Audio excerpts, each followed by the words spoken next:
The last train home. In a small, forgotten town nestled between rolling hills and dense forests, there was an old train station that had long since fallen into disrepair.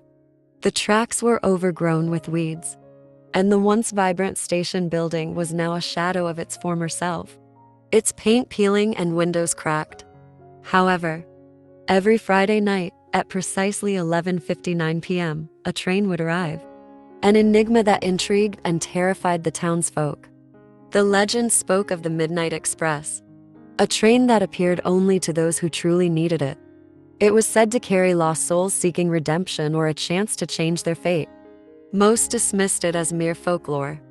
But one night, a young woman named Clara found herself standing on the platform, her heart heavy with sorrow. Clara had just lost her job and her home in the city. With nowhere to go and no one to turn to, she felt utterly alone. As the clock struck midnight, she heard the distant whistle of a train. Her heart raced as she saw the faint glow of headlights piercing through the darkness. The train came to a halt before her, its exterior gleaming like silver under the moonlight. Tentatively, Clara stepped forward. The door slid open with a soft hiss, revealing a conductor in a crisp uniform and a warm smile. "Welcome aboard," he said. "Where are you headed?" Clara hesitated.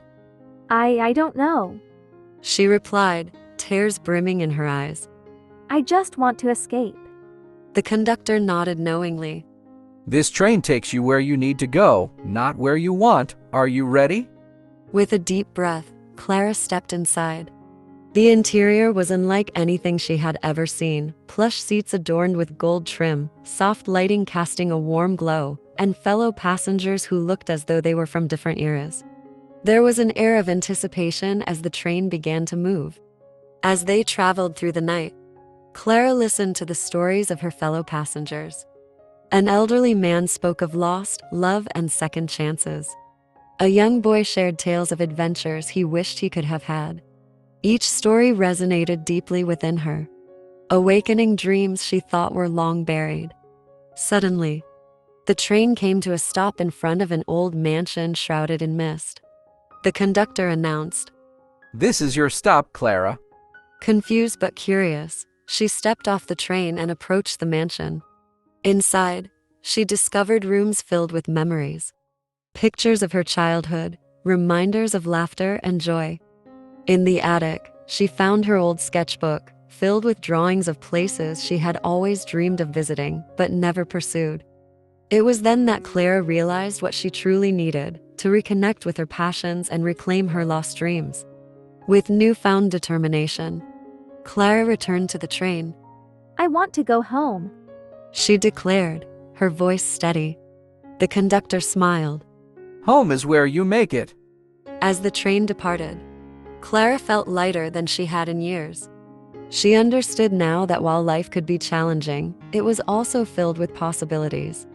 When the train pulled back into the small station, dawn was breaking on the horizon. Clara stepped off with renewed hope and purpose. She knew that she would face obstacles ahead, but she also understood that she had the power to shape her own destiny. From that day on, Clara became a regular visitor at the old train station every Friday night. Not to catch the Midnight Express again, but to share her story with others who felt lost. She encouraged them to embrace their passions and seek their own paths to redemption. And so, the legend of the Midnight Express continued. Not just as a tale of a magical train, but as a reminder that sometimes, all we need is a little nudge to find our way back home. Please don't forget to subscribe, like, and turn on your notifications. Thanks for watching.